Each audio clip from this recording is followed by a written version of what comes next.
Leucine and mTOR. What are they? How do they relate to each other? And more importantly, what do we do with those concepts when we apply them in practice with our patients and athletes in the clinic and in the gym? Today, we're going to talk about mTOR, we're going to talk about leucine, and we're going to talk about how to ensure or better help athletes and patients know that they're not only hitting their protein goals, but they are getting enough of leucine to trigger this mTOR pathway.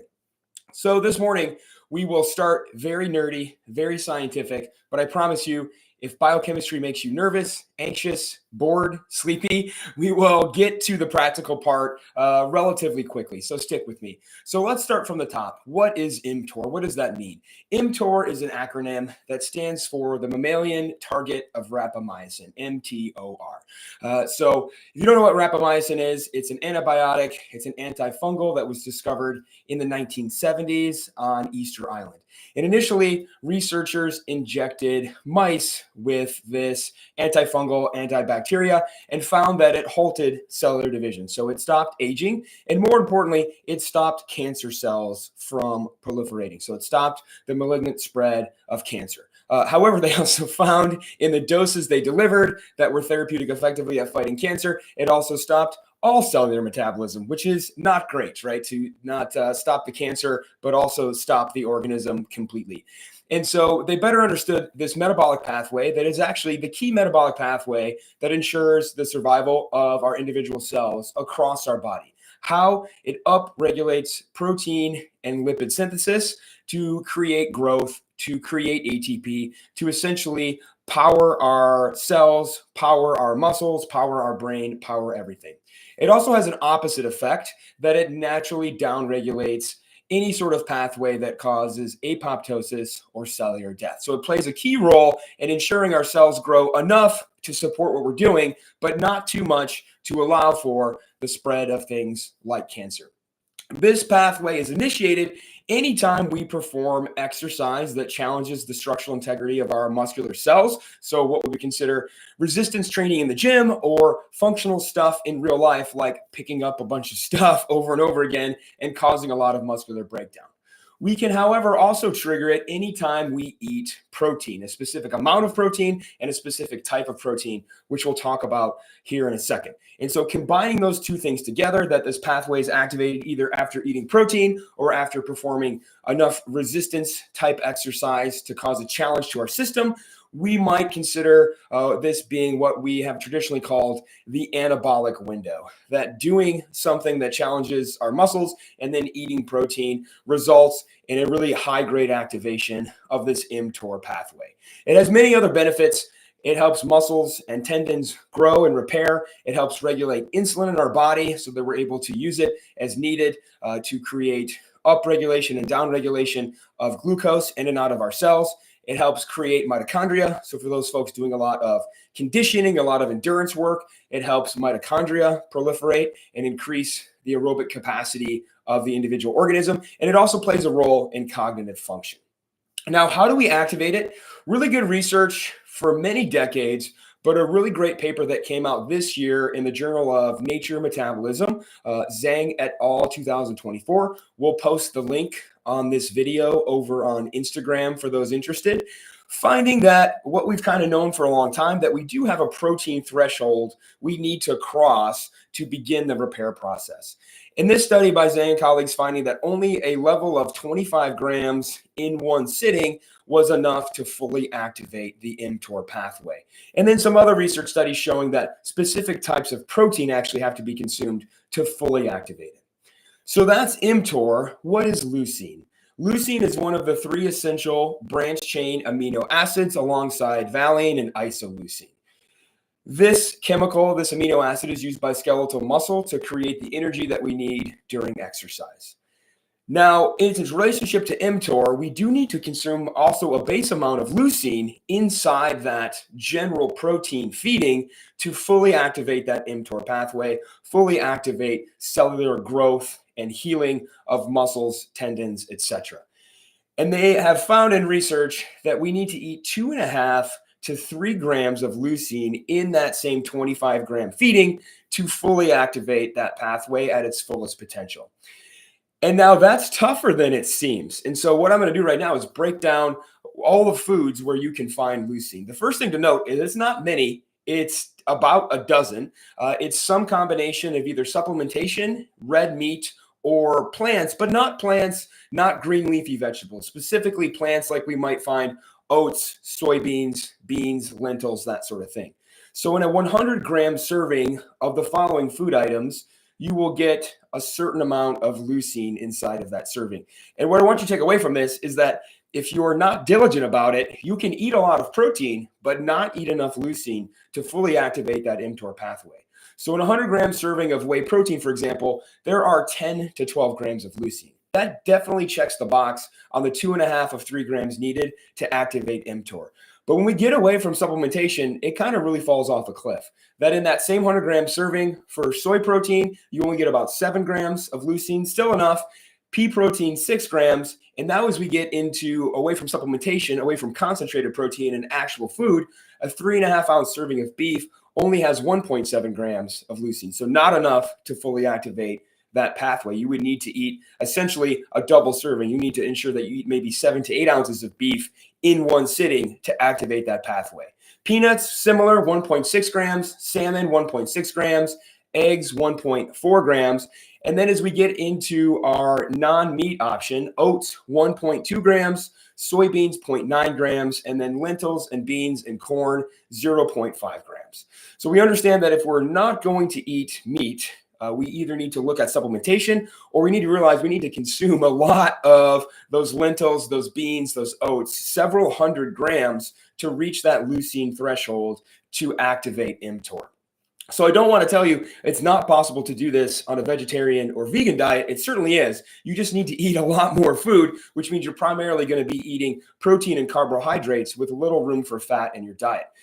Also want you to recognize that even if you are a carnivore, even if you're someone who eats a lot of meat, you may not be eating enough meat at baseline even to get those leucine servings. That if you're not passing 8 ounces of beef or salmon or eating maybe 6 to 8 eggs in a serving, you're also not getting the leucine you need unless you happen to combine it with things like lentils and beans, or you happen to combine it with supplementation from something like a whey, soy, or pea protein.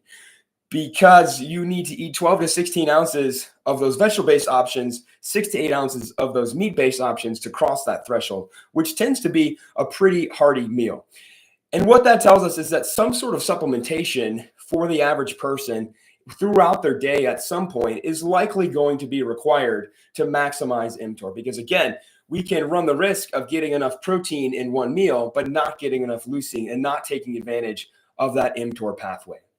So what does that look like in practice? How can we better advise people on these things and what it looks like for them functionally throughout their day, throughout their week to maximize this mTOR pathway, not only for performance, bigger muscles, stronger muscles, faster muscles, more mitochondria, but also recognizing that same pathway and those same functions play a big role in healing. And so folks to come see us for rehab, this is also an important concept. I'm going to stop briefly, introduce myself. My name is Alan. I have the pleasure of joining you this morning. It is Fitness Athlete Friday. I have the pleasure of serving as our Chief Operating Officer here at ICE and an instructor here in our Fitness Athlete division. Fitness Athlete Fridays, we talk everything related to that individual who is active on a regular basis. CrossFit, Olympic weightlifting, powerlifting, bodybuilding, runners, bikers, cyclists, whatever, people that are getting after it on a regular basis. Topics on Fitness Athlete Friday are for you. Courses coming your way from the Fitness Athlete division. We're on a little break here from the holidays for our live courses, but they start back up in January. And then our online courses begin in January as well. Fitness Athlete Level 1 online, our entry-level course online, begins January 14th. And Fitness Athlete Level 2 begins January 20th. You must have taken Level 1 to take Level 2. Those courses sell out every cohort, I promise you. That course will probably be sold out by the end of the year. So if you're looking to join us, make sure you jump into Level 1 online.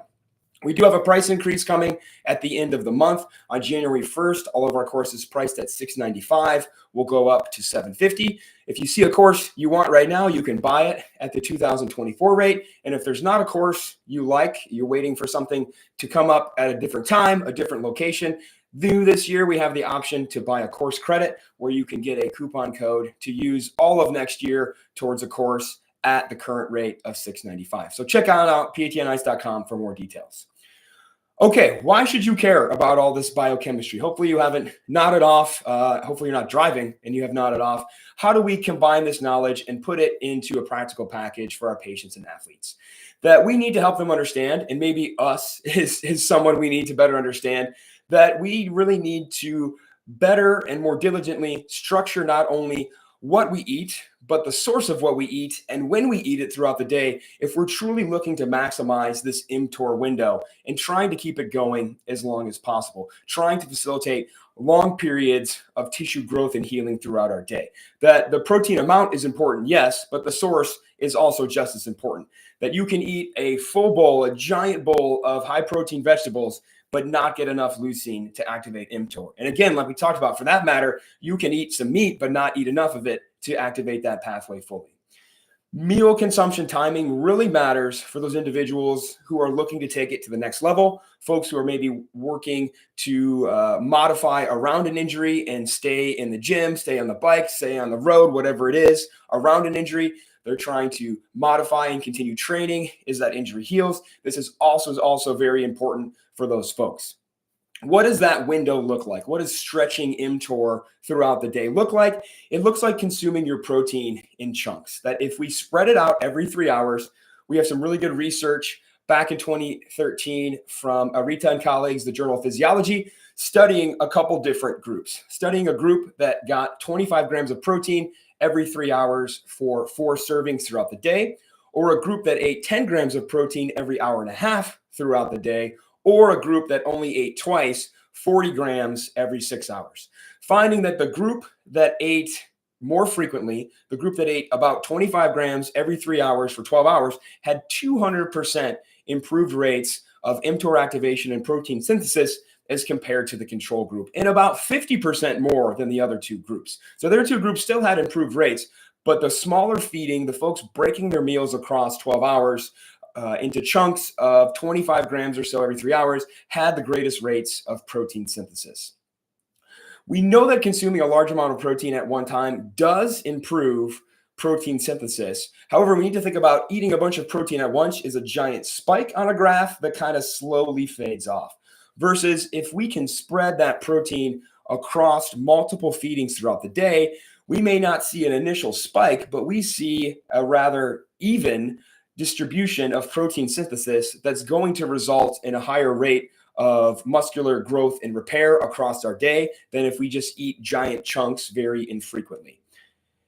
We need to recognize this is a case where often it's said that it's easier and cheaper to eat healthy than to eat bad, quote unquote bad.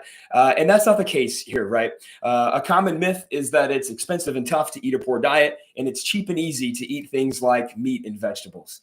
The reality is you can go to the gas station, get a bag of candy that's going to have enough calories that will keep you alive for probably several days for just a few dollars. And what we're talking about here is the need to maybe supplement with things like protein drinks, protein bars, throughout our day if we can't sit down and eat an actual meal. And if we're trying to eat every 3 hours to maximize mTOR, that's going to look like a more expensive way to get this done, to not only get those calories, but maximize this mTOR pathway. And it's also going to look like a lot of work time-wise to schedule and plan and make sure we bring maybe all of these meals with us to work or have them in our car or something like that, to be able to be diligent enough to have these feedings every 3 hours or so. And so understanding that with those folks who come in and say, I want to take it to the next level, I want to maximize performance, I want to know what else I can be doing to help heal this injury that I'm dealing with, it's not an easy road, right? And we need to be honest with our folks that it looks like probably a higher time and financial cost than they may currently be doing. Again, even if they're already meeting their protein goals, even if they're already fairly satisfied with their performance output. And so being honest with those folks that if they just can't make it happen, again, the research would support that eating more protein in less chunks throughout the day is still more effective than not doing it at all, obviously. But again, if we can spread it out, we can really, really maximize that mTOR activation. So mTOR and leucine, what are they? An amino acid that we need to consume from our food that activates a metabolic pathway that really hyperaccelerates our cellular growth.